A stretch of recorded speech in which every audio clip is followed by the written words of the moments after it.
इंतज़ार करना बंद करो क्योंकि सही समय कभी नहीं आता। इंतज़ार करने वाले को सिर्फ उतना मिलता है जितना कोशिश करने वाले छोड़ देते हैं। तो hey guys, welcome back to my channel. आप सभी का मेरे न्यू ब्लॉग में स्वागत है।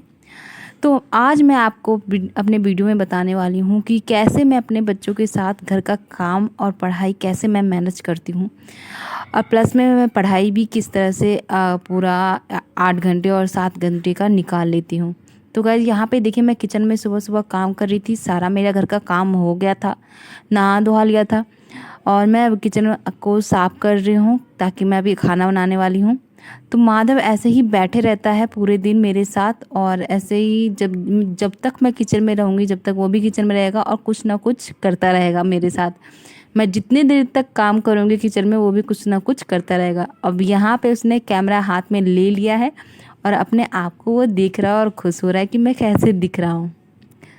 तो गाइस, माधव को मैंने थोड़ा घर पे छोड़ के और फिर उसके बाद मैं मंदिर आई थी, क्योंकि आप लोगों को पता ही है सोमवार का महीना चल रहा है, यानी कि सावन चल रहा है। तो मंदिर आना तो बनता है। यहाँ पे मंदिर में काफ़ी भीड़ थी, सब ने पूजा की और फिर मैंने भी पूजा की। पूजा करने में बिल्कुल भी बन नहीं रहा था क्योंकि इतनी सारी भीड़ थी, और फिर भी मैंने किसी तरह से पूजा कर लिया, भगवान का आशीर्वाद लिया। आई होप आप लोग भी सावन के महीने में मंदिर जाते होंगे। तो यहाँ पे देखिए, मैंने पूजा करके मैं वापस घर जा रही थी और घर आ गई थी। तो माधव यहाँ छुप गया था। तो देखिए उसकी शरारतें किस तरह से मैं दिखाती हूँ आपको। माधव, माधव, क्या कर रहा था तू? यहाँ पे क्यों घुस गया है? अरे मेरा बेटा लेटा हुआ था आप लेटे हुए थे। कैसे छुप जा तुम छत पे आके? कैसे छुप गए थे? हाँ, कैसे छुपे थे? दोबारा से छुप के दिखाओ। जाओ छुप जाओ, दोबारा से जाओ, जल्दी जाओ, मैं आ रही हूँ। 1 2 3 4 5 6 7 8 9 10। आ रही बेटा, आ रही हूँ। माधव कहाँ है? ये रहा माधव, माधव आप क्या कर रहे थे यहाँ पे? छुप गए थे?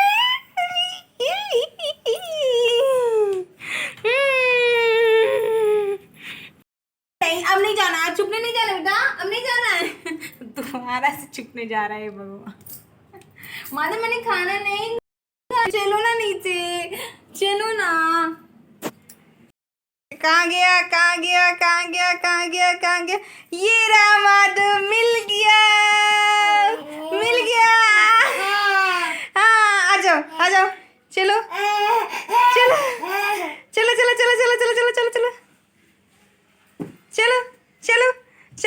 अब नीचे चल दो, नीचे चलो, खाना खाएंगे, चलो। ऊपर नहीं जाना बेटा, नहीं, फिर से करेंगे। 1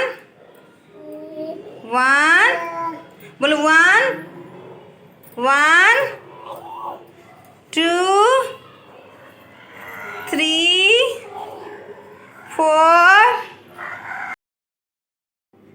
तो फ्रेंड्स, यहाँ पे माधव के साथ में मस्ती करने के बाद उसके बाद मैं किचन में आ गई थी खाना बनाने के लिए, क्योंकि अगर मैं उसके साथ लगी रह जाऊँगी तो पूरे दिन तो ऐसे ही निकल जाने वाला है और वो मेरा काम बिल्कुल भी नहीं होगा। तो इसलिए मैं फटाफट आ गई इस किचन में और फिर मैंने यहाँ पे बना रही हूँ बैंगन आलू की सब्ज़ी, और फटाफट यहाँ पे मैंने बैंगन आलू की सब्ज़ी मेरी बन गई है। तो इस तरह से मेरा यहाँ किचन का काम थोड़ा बहुत कंप्लीट हो गया है, और बैंगन की सब्ज़ी और मैं यहाँ पे करेले की भुजिया बना रही हूँ। पापा ने कहा था कि मेरे लिए करेले की भुजिया चाहिए, तो मैंने उनके लिए भुजिया बना दिया। तो इसके बाद फिर देखिए, मैं आ गई थी बिस्तर करने के लिए। माधव का सारा कपड़ा ऐसे ही और फेंका वेका हुआ था, तो मैं उसको सही से समेट के रख रही थी, और माधव भी मेरे आगे पीछे ऐसे ही डोल रहा था। जब तक मैं जहाँ जहाँ काम करूँगी वो वहाँ आ जाएगा और बस शरारती करता रहेगा, और मेरे साथ मेरे काम में ऐसे ही हाथ बटाता रहता है वो। मैंने उसको यहाँ पे नहला धुला दिया है, मेरा किचन का सारा काम कंप्लीट हो गया था।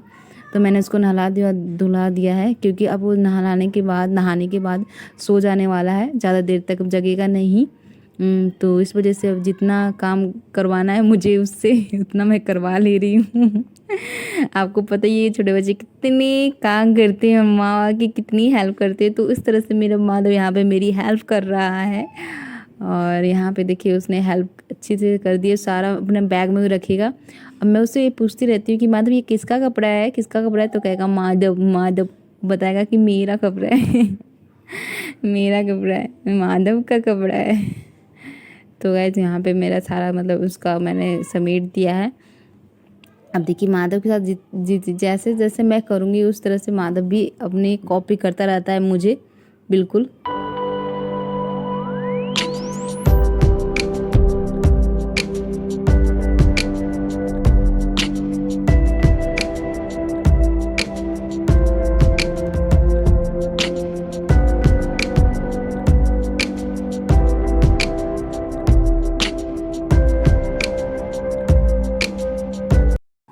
तो फ्रेंड्स यहाँ पे मैं बिस्तर समेट रही हूँ, क्योंकि माधव को खेल लिया है उसने, थक लिया है। अब नहाला धुला दिया है मैंने उसे, अब उसका सोने का टाइम हो गया है। तो इस वजह से मैं बिस्तर समेट रही हूँ ताकि वो जल्दी से अपना सो जाए।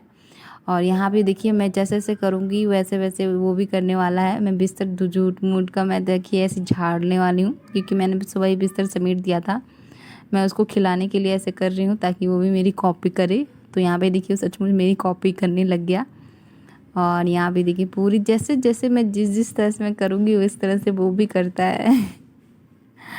आपने पहले वाली वीडियो में भी ऐसे देख ही रखा होगा माधव किस तरह से शरारती करता है। तो ऐसे ही पूरे दिन ये मेरे आगे पीछे लगा रहता है, जब तक ये सोएगा नहीं, जब तक मेरे को एक्स्ट्रा टाइम नहीं मिलता है पढ़ाई करने का। अब मैं इसके साथ खूब मस्ती करने के बाद फिर इसको भी पूरा टाइम देने के बाद फिर मैं अपने पढ़ाई में भी लगती हूँ गाइज। तो यहाँ पे देखिए पूरा सब कुछ करने के बाद यहाँ सो गया था ये अच्छे से। और ये ऐसे ही सोते मतलब गुड़क गुड़क के सोता है, कभी उधर चला जाता है कभी उधर चला जाता है। तो मैं आपको अभी दिखा रही हूँ, यहाँ पे सो गया माधव। और फिर मैं यहाँ पे पढ़ने के लिए बैठ गई थी, मेरा सारा घर का काम कंप्लीट हो गया था। तो इस तरह से मैं अपना घर का काम और बच्चे को इस तरह से मैनेज करती हूँ गाइस। और यहाँ पे मैं टीचर बस पे की तैयारी कर रही हूँ, आप लोगों को पता ही है। और यहाँ पे इसकी तैयारी करने के लिए मुझे कम से कम 7-8 घंटे मैक्सिमम निकालने ही पड़ते हैं। तो मैं इस तरह से अपने निकालती हूँ। सुबह के टाइम जब ये सो जाता है 3 घंटे सो जाता है, 2.5 घंटे, तो 3 घंटे सुबह के टाइम निकल जाता है। दोपहर का लंच बनाने के बाद मेरे पास शाम के 2-3 घंटे मैं आराम से निकाल लेती हूँ। उसके बाद फिर रात को खाना मैं 8 बजे स्टार्ट करती हूँ, तो उसमें मेरे को निकल जाता है 7 घंटे मैं आराम से निकाल लेती हूँ पढ़ाई के लिए। तो यहाँ पे देखिए मेरा ये शाम का टाइम हो गया था, शाम को मैं पढ़ रही थी किचन का सारा काम कंप्लीट करने के बाद।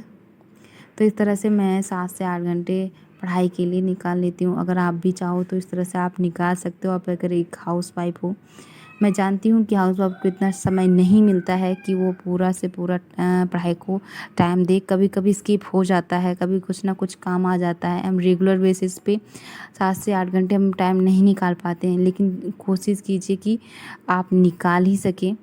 अगर आप दिन के समय, जिस दिन आपको लगता है कि मैंने आज दिन के समय कुछ भी नहीं पढ़ा, तो उस समय आप रात को निकाल सकती हैं। तो गाइस यहाँ पे मैं DTPSC पेडालॉजी का नोट्स जो है रिवीजन कर रही हूँ। मैं रिवीजन कर लेती हूँ तो मेरे माइंड में फिक्स हो जाता है, तो जिससे मैं भूलती नहीं हूँ। तो यहाँ पे पेडालॉजी का मैं रिवीजन कर रही हूँ। अगर आप लोग को भी पेडालॉजी का NIOS का पार्ट B का नोट्स चाहिए तो आप कमेंट में ज़रूर बताइएगा। तो मैं टेलीग्राम का लिंक दे दूँगी, आप वहाँ से डाउनलोड कर सकते हो। तो गाइज़ मेरी वीडियो यहीं तक थी। अगर आप लोगों को मेरी वीडियो अच्छी लगती है, यूज़फुल लगती हो, तो लाइक शेयर सब्सक्राइब ज़रूर कर लीजिएगा और कमेंट करके अपनी राय ज़रूर बताइएगा। तो ओके, बाय बाय।